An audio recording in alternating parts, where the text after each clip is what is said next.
ahead and get started, we'd like to welcome Mackenzie Hughes to the interview room here at the RBC Canadian Open.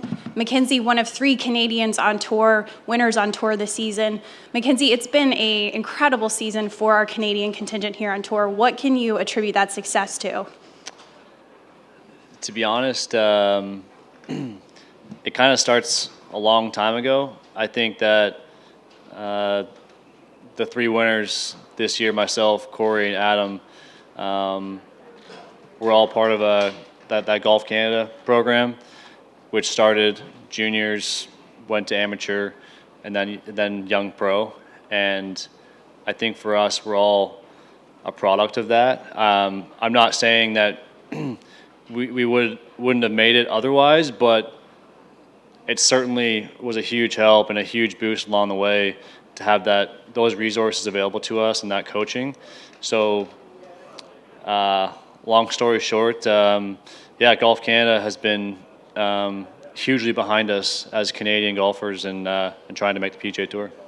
We're all here at Oakdale for the first time on tour. We'll be back here in a few years. So far, what are first impressions of the golf course? It's good.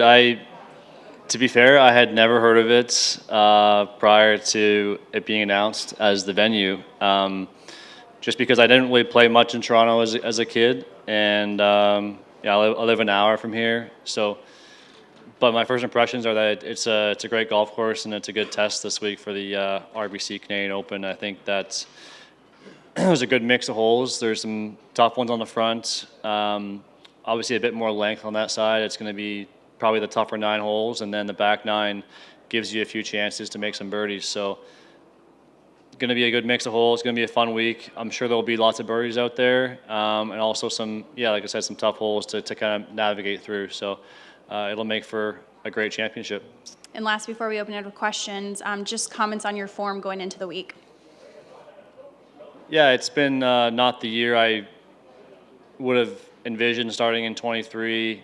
I've had some good results mixed with some average results, and but I don't feel like I'm far off. The last couple of weeks, PGA Memorial, I feel as though I played good enough golf to play 4 days, but came out on the wrong side of a shot here or there. So had the weekends off, but I don't feel like I'm doing too many things poorly. It's just not going my way at the moment. So I think essentially doing what I've been doing. Hopefully the ball kind of goes my way this week, get a few nice bounces and make a few putts and get the Canadians behind me and hopefully get in the mix. No doubt you'll have Canadians behind you. We'll go ahead and open it to questions. Raise your hand. We'll go right to the back right over here. Thank you. Mackenzie, Simon Dingley from CBC News. A bit of a curved question at you. How much have you noticed the smoke out there from the forest fires that have come in from Quebec? I have. I was at an outing yesterday with RBC, and we were in Milton, and I honestly hadn't heard of the forest fires, to be quite honest. And we were out there yesterday, and it was extremely hazy, very smoky, and I couldn't stop talking about it. I was amazed. I guess how far it has traveled in the smoke that we're experiencing here. So, yeah, it's not great, and obviously I'm thinking about the people that are affected by that. So, hopefully they can get those under control. Do you have to do anything to make sure it doesn't impact your game at all? I mean, honestly, I probably shouldn't be outside for 8 hours straight, but that's going to be tough this week. So, no, it doesn't really affect our game at all. Just, probably try and drink lots of water, and I probably should be wearing sunglasses a bit more. But other than that, not too much. Thank you. We'll go over here on the left. Mac, yesterday's news, I'm wondering how much that's distracting you from your preparation and how much it might take away any of your focus from what's an extremely important week. Yeah, there's no doubt the timing of it was less than ideal, back-to-back years. That was discussed yesterday. And from the sounds of it, it was something that Jay thought about and couldn't avoid. So it does distract you I mean, I'm answering a question now about something that's not really pertaining to this week or this championship, but again, I think that there is a lot to be unpacked still, and everything is very, very fresh. And so I think everyone's coming to terms with a bit more what's going on. The word merger has been tossed around a lot, which this isn't a merger. It's much different than that. So it is a bit of a distraction, but once we get through today and we get going tomorrow, I think that the focus will be on the RBC Canadian Open, and that's where it should be. Just as a follow-up, how would you describe how your emotions have evolved from yesterday morning around 10 o'clock to today? I started out feeling a little frustrated, a little confused, and betrayed, not betrayed, but just blindsided with the fact that we just, to us, we didn't see this coming in any capacity. Maybe not for another 5 or 6 years, but now we're here, and this is the news that we're dealing with. And yeah, I'd say that now I'm more about collecting information and trying to, I guess, make my own judgments on what the situation is and if it's going to be good for the tour in the long run, which ultimately I do think that the way the golf has been the last year is not good for the game. And I do believe that when the dust does settle and we bring the guys back together eventually, I do think that's what's in the best interest of golf. Right now, it obviously is going to feel different or feel not right or confusing, and everyone's got a lot of questions. But I do think that with time, this could end up being a great thing. I think people are very quick to jump on it being a really bad thing, but it's too early to say, I guess, one way or the other. Over here on the right. Hey, Mac. This year in golf's been a lot about there's no-cut events, there's team golf on the LIV side. How important is a tournament, obviously, like this to you and a true open championship, and what does that mean for the kind of golf you grew up with? I was telling my caddy out there today that I've been coming to this tournament from a very young age, before I was 10 probably, and my first experience, I think, was Glen Abbey in 2000, and just a lot of great memories from Glen Abbey and from Hamilton, and to be competing in my national championship, the RBC Canadian Open, and to me, it's still a little bit of a pinch me moment, even though I'm in year 7 and I've played in a fair number of these already. It's still really cool to me that I could impact the next Mackenzie Hughes, which hopefully they aim higher than that. But I mean, at least that's where the bar has been set, maybe. But it is neat, and I relish these moments to be here, vying for this championship, and I would love more than anything else to be the guy to break that drought. And one more, going back to yesterday, have you had a chance to sort of weigh the positives from what you can think they might be and some of the negatives? I mean, you're welcoming the players back from LIV, can't necessarily be comfortable, but maybe there's more security in the tour and potential for, I don't know, like super elevated events or something. Have you had a chance to weigh the pros and cons of what you know yet? To be honest, not really. Yesterday was a bit of a whirlwind, and like I said, I was just trying to collect as much information as possible. And then I really have tried to shift my focus today into this tournament. I've been looking forward to it for months now, and my focus is there. And I want to have a great week and be focused on what I'm trying to do here. So that stuff will work itself out in time. But for me right now, the focus is tomorrow's first tee shot. Over here on the left. Matt, given the the timing of last year as well as this year relative to LIV. You have some sympathy for that badge on your left sleeve there, RBC? Yeah, it's not, doesn't seem fair. It is probably the best way to put it, but just really unfortunate timing, I think. But yeah, they've gotten the bad end of that stick the last couple of years, and it's a shame because it takes away from I believe it's the third oldest national open or third. So to me, that's what it should be about, is the history of this tournament and the great players here. But golf has never been in a place like this before, and there's been so many things in the last 3-4 years that have just disrupted I guess the working order of golf. I mean, from COVID into LIV, it's just been a very unsettled time for golf. Golf ball rollback potentially. Just, it seems like day after day there's something new. So I think if I'm RBC, I kind of accept that this is just the rolling landscape of what we're dealing with. And hopefully, like I said, tomorrow once we get going, the tournament starts and we got a good leaderboard going, that'll be the focus of this week. Over here on the right. Hey, Mac.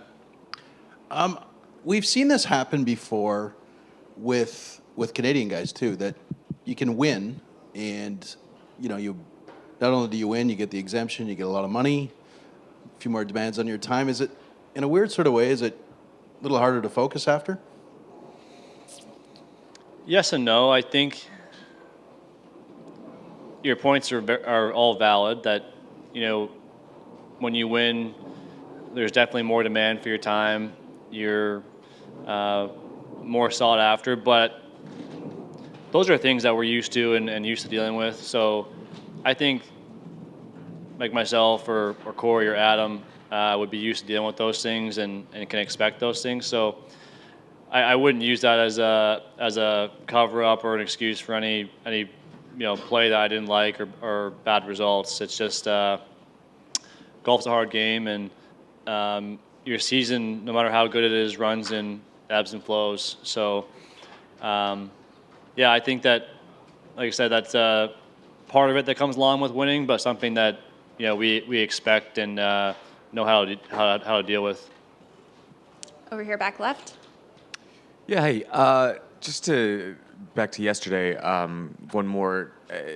The players' call with Jay yesterday. Can you sort of describe how it went for you, or sort of the sentiment that came out of it, and the feelings around that call that you had or that you sensed other people had? The pack meeting or the player meeting? The player meeting. The player meeting.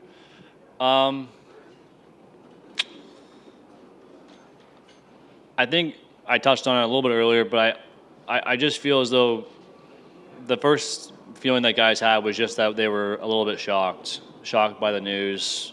I don't really think many people had this on their radar as a possibility. So that was probably the first emotion, and then the other thing was just now guys were trying to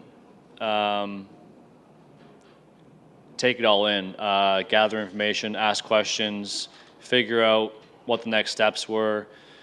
So there was a lot of good discussion in there yesterday, and a lot of things on both sides that were said that I think will lead to good decisions going forward. So yeah, like I said, golf has just never been disrupted like this before, and we're dealing with a lot of stuff right now. So I think once we get kind of past the initial phase of this, or the initial part of this, like I said, it could be a great thing for golf. We just we don't know. So that was kind of I guess the majority of the emotion or the feeling yesterday.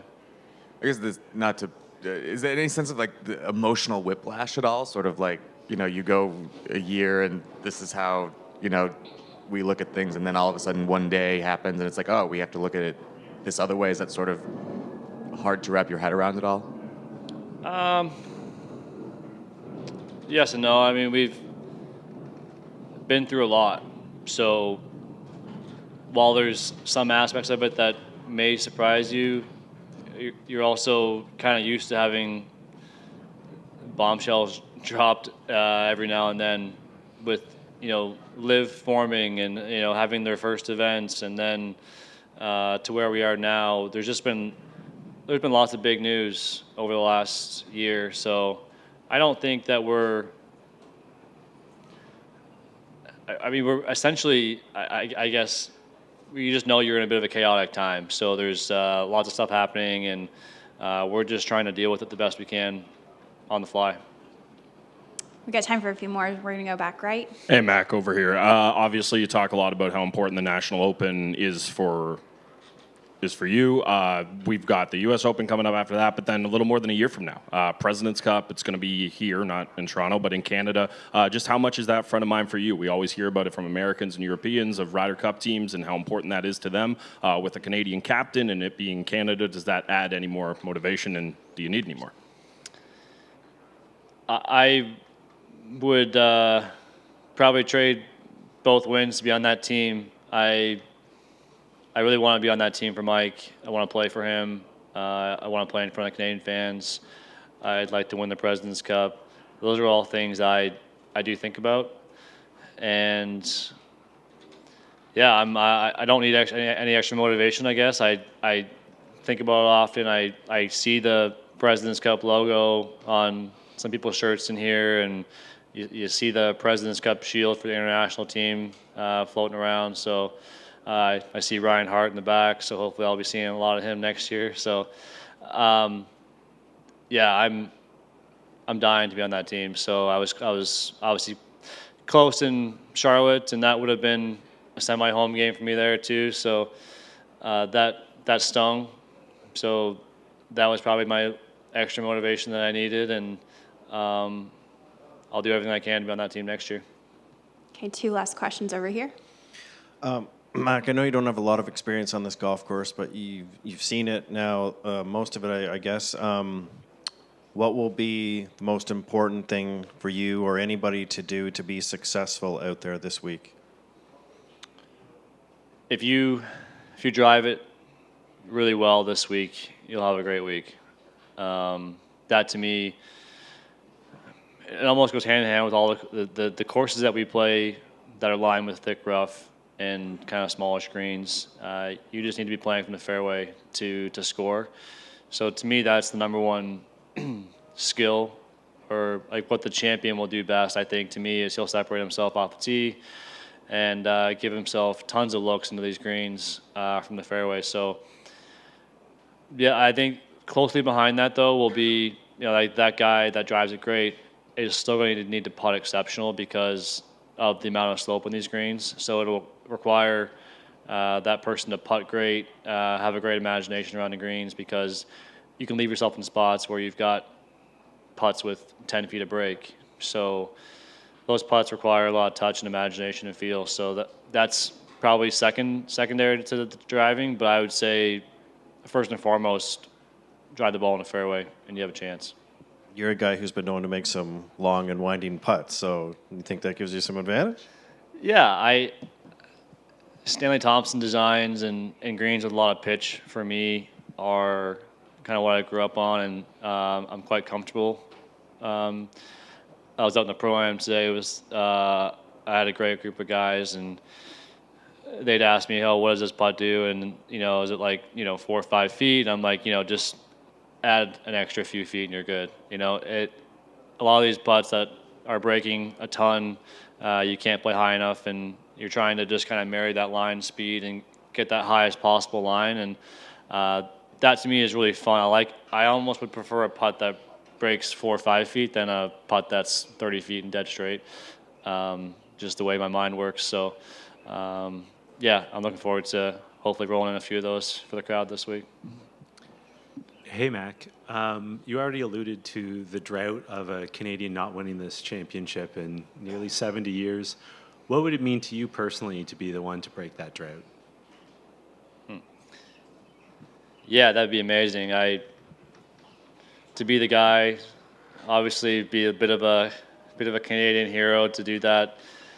And I picture coming down those last few holes and the way the crowd to be loud and the energy behind me would be incredible. So I have let myself get to that point and think about those things. Like I said, it'd be amazing. Yeah, I know every one of the guys in the field this week feels the same way, that they want to be that guy. So yeah, if it's not me, I hope it's one of them. But I'll be trying to be that guy. All right, Mackenzie, thanks so much for your time. Good luck this week. All right.